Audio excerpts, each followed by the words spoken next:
I ran out of time a little bit, trying to, so it's a little bit heavy on the first part and not as heavy towards the end. But we can ask questions, we can discuss that. So hopefully it'll be clear, but maybe not. So and we can I at the end. So I'm going to read. I know, some people aren't into that, but sorry.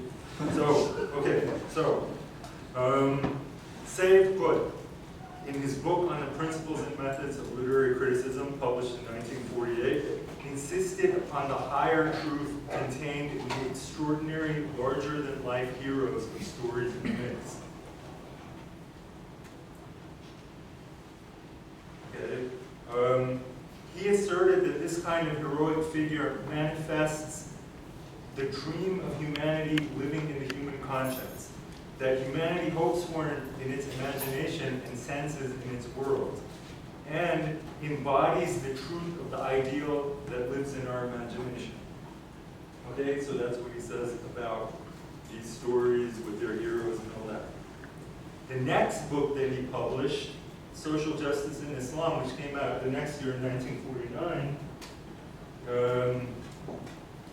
he said, which is considered Sayyid Qutb's first Islamist work. In this book, Islam is described as the eternal dream of humanity, embodied in a reality lived out on earth. Okay, so again, this idea that there's the dream of humanity, but in the first case, it was externalized in the literary form. In this case, it's Islam as a religion. These formulations, which may appear to instantiate nothing more than a recurring habit of expression, in fact point to a much deeper concordance in Sayyid Qutb's thought, the concordance between the humanist and Islamist phases of his intellectual career. I am interested in the broader phenomenon of the role played by aesthetic concepts in the rise of ideas about Islamic civilization and Islamist political thinking.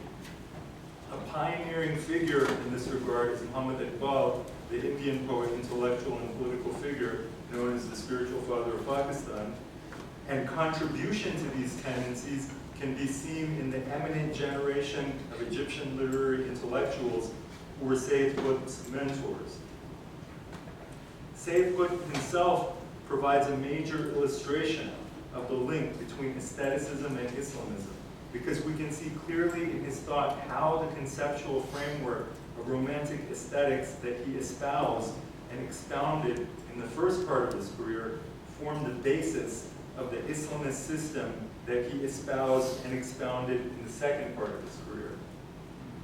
It may seem paradoxical that a secular and humanist conceptual framework can become the basis of an avowedly religious and theocratic political vision.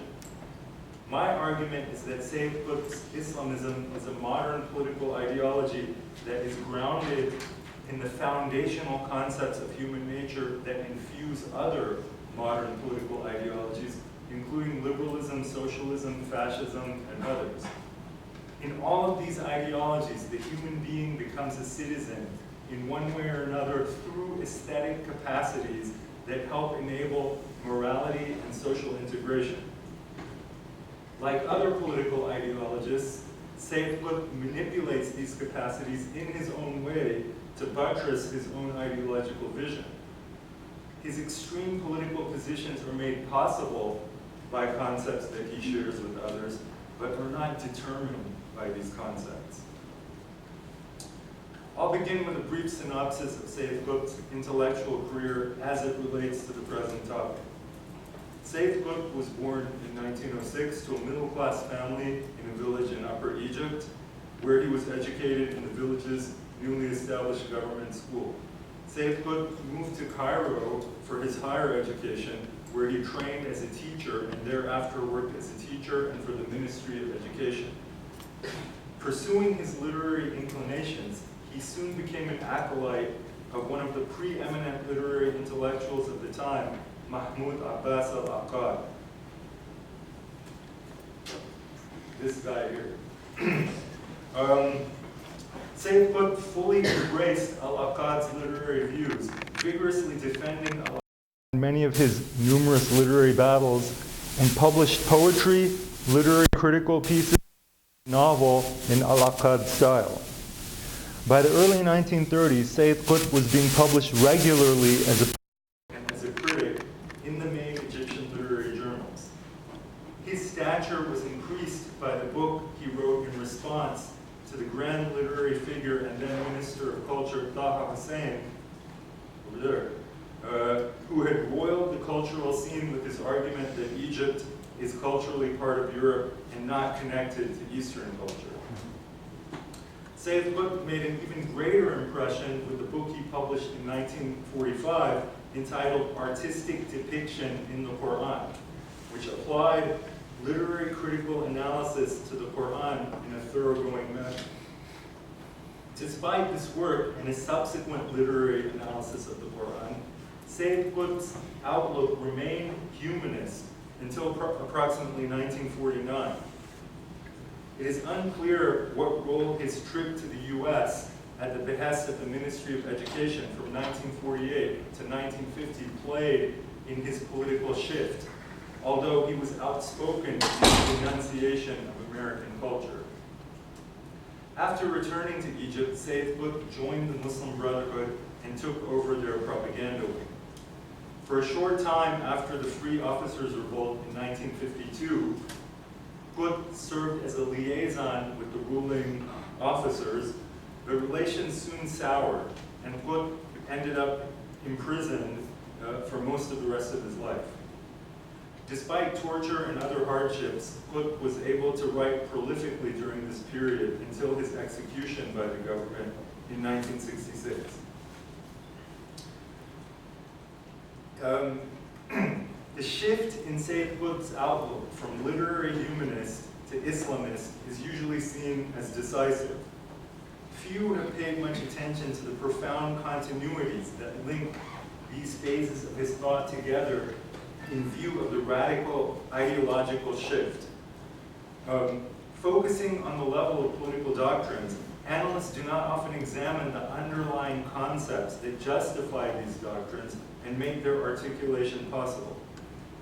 I will go over some of the concepts of Romantic aestheticism that occupied a central place in Sayyid Qutb's humanist and Islamist thought. I will present these in a general manner first, and then turn to the role that they played in both phases of Sayyid Qutb's thought. In this way, I will argue that Sayyid Qutb constructed his Islamist ideology through the political objectification of aestheticist ideas. The term Romantic aesthetics generally refers to a set of ideas concerning art and beauty that began to become dominant in the European context from the end of the 18th century, and which have persisted through various permutations to a large extent even into the present. These ideas should not be seen as intrinsically European because they appear in different forms throughout the world in the modern period and are intertwined with a larger body of ideas concerning the nature of humanity and human existence. So the point is not an issue of influence, but a body of ideas that was widespread. I will start off with the distinction between the spiritual and the material, which has played a central role in Romantic aesthetics. It is tempting to understand this distinction in terms of pre-modern notions of the soul and the body, but this is a mistake. The aesthetic and philosophical distinction of spiritual and material is based not in the idea that the soul is trapped in the body and seeks to escape from it, but that human consciousness creates a separation between the human mind, with its cognitive and emotive powers, that's the spiritual side, and nature, of which we are a part, that's the material side. This rift causes us to experience nature as necessity and constraint. Our values and desires, or the kind of life that would be moral and rational, cannot come about in the actual world. Only a world in which our spiritual powers were at one with nature would be a state of human freedom. In Romantic aesthetics, beauty and the work of art signify this union of the spiritual and the material, the ultimate aim of humanity. And our capacity to perceive and create beauty is the bridge between our natural bodily dimension and our spiritual, that is, cognitive and emotive dimension. Okay, so the ideal here is that the unification rather than like escape of the soul, something like that. In connection with the spiritual and material, we can consider another key aesthetic element, and that is the role of emotion and feeling in perceiving truth and overcoming in some way the spiritual and material divide. Human rational power can produce only abstracted facts and does not reach the inner truth of phenomena, and so unify our consciousness with those phenomena. Aesthetic perception, however, gives access to a kind of truth about nature and the universe that is not rational in nature. This truth is conveyed through emotion and feeling, rather than in propositions or equations. The human mind, or inner sensibility, is attuned to the underlying order of things in a manner that enables aesthetic perception as a form of grasping truth. Okay? So there's this concordance between the human sensibility, feelings, emotions, and the order of the universe that is, beyond rational abstraction. This emotion and feeling that contains a non-rational perception of reality can only be conveyed through images that embody or symbolize the specific emotion and feeling that has been aroused by aesthetic perception.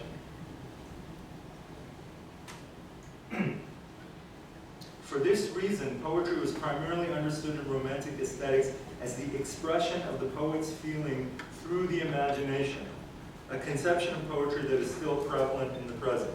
Okay? Expressive, the idea that it's expression of feeling. These ideas about the nature of reality, the relationship between the human mind and reality, and the nature of artistic expression determine key elements in Romantic aesthetics and in the thought of Sayyid Qutb. Foremost among these is the power within human beings that enables them to perceive and be moved by beauty, perfection, and other non-rational values, or values beyond mere rational perception. So through emotions, feelings, and sentiments. This faculty of mind, or spirit, or inner sensibility, which is known in Arabic by the term wajdan, down here, should have been in red, was regarded in aesthetic discourse as the central element of human nature and artistic expression. The inner sensibility, or wajdan, does not make cold abstractions about the world, like the rational faculty, but perceives life, the animating force of nature. The emotion that arises when beauty is perceived is a manifestation of this life force. Not everyone, however, is fully capable of communing with nature and its life force through their inner sensibility. The poet is a person, or artist, is a person with a especially sensitive sensibility, and thus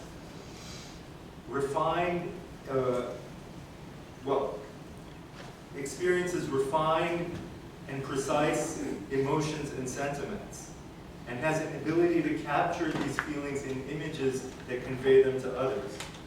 This makes poets and other artists akin to prophets in their ability to reveal truths to which ordinary people do not have access. Nevertheless, these universal truths are personal, taking their particular form through the personality and individuality of the artist who conveys them. Just as a work of art is a spiritual form that can only appear in a particular materiality, that unification again, so is it a universal truth that can only be captured in personal feeling. Okay, so that's my brief synopsis of the main kind of romantic ideas that we're important for Sayyid Qutb in both his types of thought. Okay, now, it is important to note that these aesthetic ideas are in no way in opposition to the Enlightenment or to liberalism. It often happens that analysts or historians see an intellectual like Sayyid Qutb elevating feeling and will in relation to reason and see this as a reaction against Enlightenment rationality and liberalism. The Enlightenment, in fact, produced the understanding of feeling and emotion that we see in Romantic aesthetics, which is itself nothing but an offshoot of the Enlightenment. Philosophers like David Hume and Adam Smith reshaped the concept of the passions in order to make passions or sentiments and imagination the basis of morality. The role of feeling and imagination in making morality possible is one of the primary notions in Romantic aesthetics. So in other words, the symbiotic pairing of reason and emotion, even when one is elevated at the expense of the other, is an intrinsic feature of what we often call modern rationalism. The elevation of emotion, imagination, or will in relation to reason can of course be developed in non-liberal directions, even while remaining within the same conceptual framework as liberal thought, which is basically what I'm saying is happening with many modern ideologies, including Sayyid Qutb's Islamism. Okay, moving now to the Egyptian intellectual scene. The aesthetic ideas that I've discussed reached prominence in the 1920s and were quite dominant by the 1930s. Sayyid Qutb's mentor, Al-Aqad, whose picture we saw there, was one of the chief protagonists in this development. In 1919, Al-Aqad and two collaborators published a devastating attack on the preeminent poet of the early 20th century, Ahmed Shawqi. They denied that Shawqi's work was poetry at all, but rather a concatenation of rhetorical embellishments that merely imitated past Arabic poetry and contained no relation whatsoever to the really existing world or to the interiority of the poet. Their criterion for authentic poetry is that poetry should be an expression of the poet's inner sensibility, or wijdan. This is when this term really became prominent and was used all the time. So the wijdan, where the poet's personal emotional experience of life and nature takes place. Okay, this is the faculty where these higher feelings, sentiments, moral emotions, and so forth take place. By this criterion, Al-Aqad and his friends not only excluded Shawqi from the realm of poetry, but also a great deal of Arabic literary heritage. Okay, and that's something we find in Sayyid Qutb. He basically rejected most of the history of Arabic literature when he was a humanist, and then when he was an Islamist, he rejected most of Islamic thought, or almost all of it, pretty much.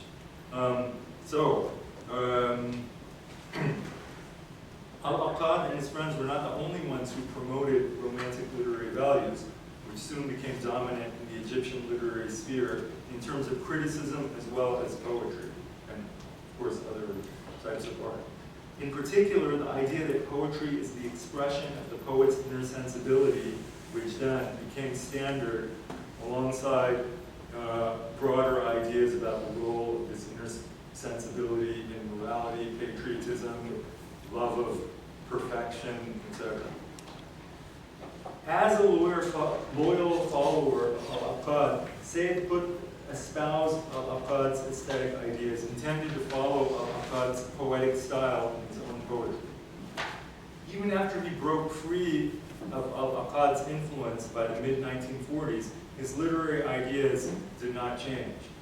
The understanding of poetry and the powers of the poet expressed in a lecture he gave entitled The Task of the Poet in Life in 1932, when he was only 26, do not differ from his book published in 1948 on the principles of literary criticism. Again, that's right before he became an Islamist. I will go over some of his main views during this period that took a new form later on as elements of his Islamist political ideology. The primary foundation of Sayyid Qutb's aesthetic views is the notion that the universe is animated by a life force that cannot be grasped by rationality, but can be perceived by poets. Thus, he says in his 1932 lecture that poets have greater knowledge of truth than philosophers who view life from the outside. And he says,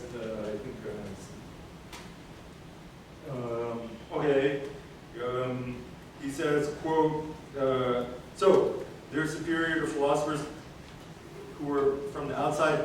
Quote, the poet, on the other hand, is immersed in life, senses with its sensation, feels with its feeling, end of quote. Life has produced the poet for a specific task, to convey his perception of the truths of life and nature to ordinary people, which he does so by means of imagination. Okay, I should have had that quote here, but anyway, quote, the imagination is the link between the limited human being and the veiled truth, which is too fine for rational understanding, but can be brought close by the imagination. So again, we see the same idea here. Imagination is what has the perception of life, the universe, of what's real, more so than rationality. Whereas philosophers and Sufis have a sense of the universe as a unity, like the unity of existence, poets perceive the interconnections that create unity in a way that others cannot.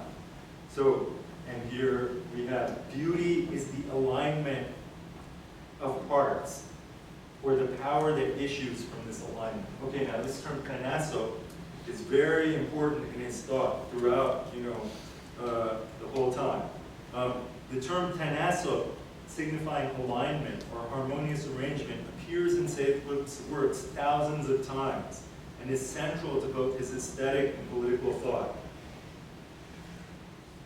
Okay, now, this is material from that early lecture. Then later on, in 1948, in his book on literary criticism, Sayyid Qutb reasserts the status of the poet as, quote, a prophet of life to others who lack capacity to connect with it.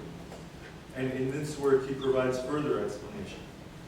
A writer of the highest stature, according to Qutb, takes us to the great universe, to life freed of the shackles of time and space. Thus, aesthetic perception and feeling constitute the means of transcending material constraints and connecting with the eternal and the infinite.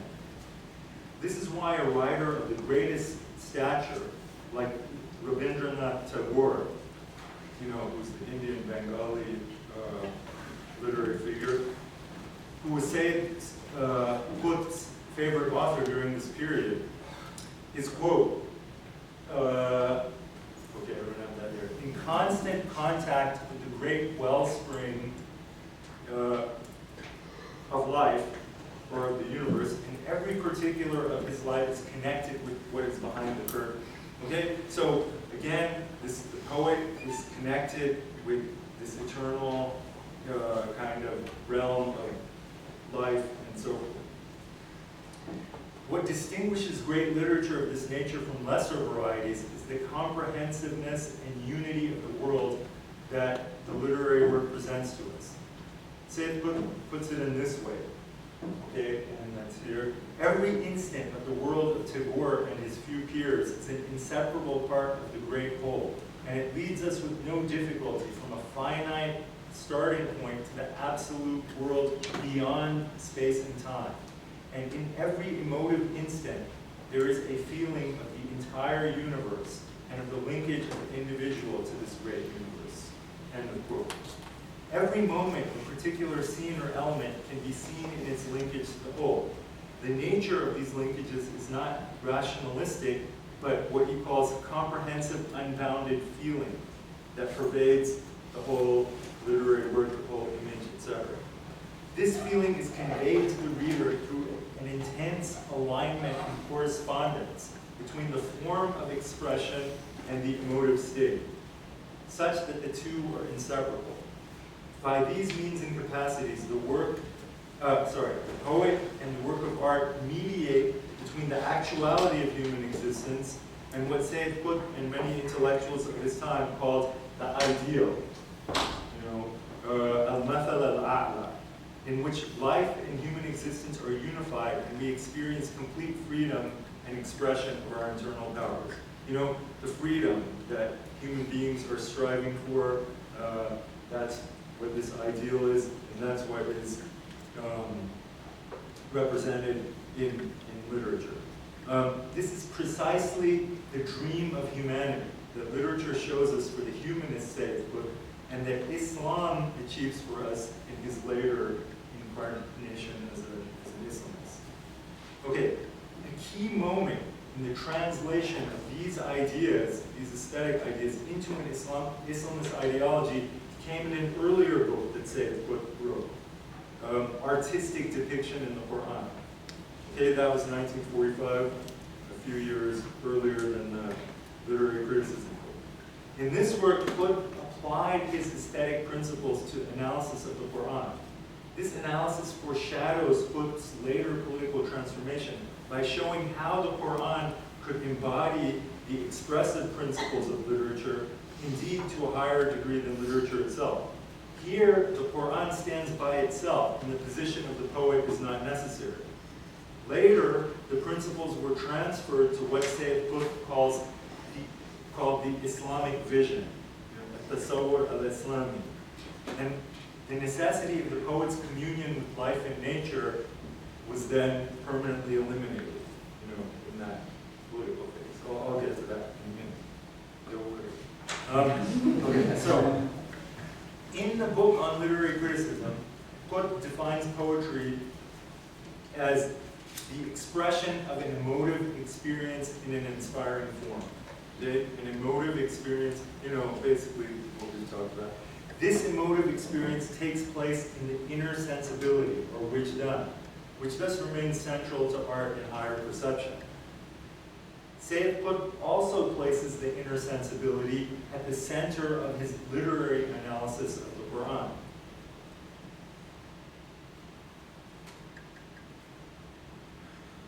According to Qutb, the primary means of expression in the Quran is artistic imagery. And this is how the Quran achieves its primary aim of reaching the inner sensibility, or wijdan, of its audience. Okay? So he takes this concept, this aesthetic concept of the inner sensibility, and then he makes that the aim of Quranic expression and language and so forth. And the whole, for example, the doctrine of the inimitability of the Quran, he's now explaining in these terms. Okay, so he says, we have observed that Quranic expression combines religious intent with artistic intent in the images and scenes that it presents. We observe that it makes artistic beauty the chosen means for mental influence, influence on the inner sensibility, thereby addressing the religious sensibility of the mind with the language of artistic beauty. Perception of elevated artistic beauty bespeaks the capacity to receive religious influence. When art rises to this elevated level, the level of doctrinal expression, okay, this is an important idea, which I'll come back to. The level of doctrinal expression, and when the soul is pure enough to receive the message of beauty that reaches perfection in religious doctrine. Okay, so that's this. So what has happened here? Doctrinal expression now. What he calls a ta'bir al-i'tiqadi, like expression in terms of religious beliefs, is now doing the same work that art was doing before. Connecting, giving us the truths about reality, life, etc. And remember, in this, he's still secular, humanist, etc. In this period. Okay, so according to Sayyid Qutb, the home of religious feeling and understanding is the inner sensibility. The Quran, therefore, is designed to reach and influence this sensibility through aesthetic means which activate emotions and sentiments. The aesthetic means used by the Quran conform to all the standards of romantic aesthetics. They are images with movement. These images embody feeling in real objects with movement and liveliness. The images are coherent and harmoniously aligned on numerous levels, such as the pictorial, musical, and in terms of the correspondence of emotion and expression. Okay, so in other words, everything that he talks about in terms of poetry, what makes something a great poem, then he finds in the Quran. All of these elements give us a picture of a coherent world whose parts are aligned and are harmonious and infused with the intentionality of its creator. Okay, so again, just like these great poets like Tagore, they give us this whole world that's coherent, that's total. That's exactly what's happening in the Quran. A key concept that arises from this is what Sayyid Qutb calls the doctrinal vision, at-tasawwur al-i'tiqadi, a picture or model of the universe and the place of human beings within it that has the same characteristics as the world picture found in the work of great literary writers. This vision is superior to philosophy and science because it is not a rational abstraction, but unifies an underlying spiritual order with its sensual embodiment in the world. For this reason, it works through feeling and reaches the inner sensibility, which is moved by the representation and thereby internalizes it. Okay? So this is how the Quran is effective, through aesthetic, artistic means. We can now discuss, very briefly unfortunately, Sayyid Qutb's objectification of his aesthetic principles in an Islamist political ideology, which began with his work, Social Justice in Islam, that was 1949. It is true that Sayyid Qutb's political positions became more extreme over time, but the underlying concepts and assumptions that justify these positions remained intact. We have seen that a primary element in Sayyid Qutb's romantic aesthetics is the correspondence between the inner sensibility, or wijdan, and the underlying order of the universe. Okay, that's what makes possible the knowledge, the communion with life, and all of that correspondence. Okay, this is what enables the poet to experience the truth of life in an emotional form. Sayyid Qutb's political ideology in all of his works retains this correspondence, but is founded upon inserting a new level of correspondence, a social order that also must correspond to the internal order of the sensibility, and so at the same time the underlying order of the universe. Okay? This demand that the social order correspond to the psyche is present in nearly every political ideology, a modern political ideology. What is distinctive here, however, is that for Qutb, our inner sensibility does not need to imagine or produce the order that corresponds to it, the social order. This order has already attained an objective form in the Quran and in the Islamic vision of reality. Just as the poet and the work of art mediate between human material reality and the ideal existence which we desire, in which our life powers are fully liberated, so does the Islamic vision actually bring all of this about once and for all. It's not just a mediation that gives us a glimpse of this ideal that can be, it's a mediation that has actually instantiates the ideal, makes it real. We no longer need aesthetic perception and imagination to serve as our link to the infinite and eternal, because the Quran and the Islamic vision are the objectified forms of this link. Sayyid Qutb lays the basis of this assertion by equating religion with the inner sensibility and the ideal that it desires. Religion is now the unification of the spiritual and material that art symbolizes for romantic aesthetics. Okay, so it's very interesting. I mean, a lot of people do this. The understanding of religion now has come from aesthetics. What had been a sort of quasi-religious type of language and aesthetic thought about the spiritual, etc., but which actually was quite different.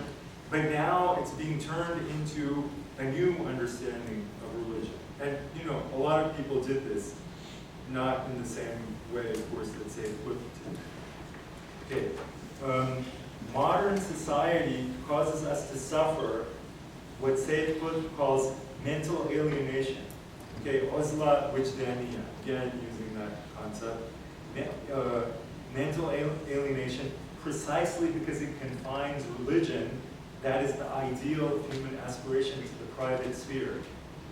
Modern society does not allow the ideal condition of human freedom to come about because it requires us to deal with the material world in a rational, lifeless, and thus amoral manner, to repress our spiritual longing for freedom, and to try to make up for that repression through unbounded gratification of physical impulses and animal desires, i.e. the United States. The social order that unifies the spiritual and the material, that corresponds to the internal order of the human sensibility, is one arranged according to Islamic law, which is the objectified manifestation of the inner sensibility. Thus, Islam unifies the needs of the body and the desires of the spirit in an order, and secures mental emancipation in interior feeling and exterior reality. Okay, so in romantic aesthetics, you have the idea that there's that division between what the ideal, what we desire, what our inner sensibility, you know, wants, and the actual world, which, you know, is not so great. So, so the ideal would be to have that unification. Okay, that's exactly what Islam does, according to him. It brings that about. So Islam brings about this unification of the inner sensibility with external reality on the social level as well as on a cosmic level.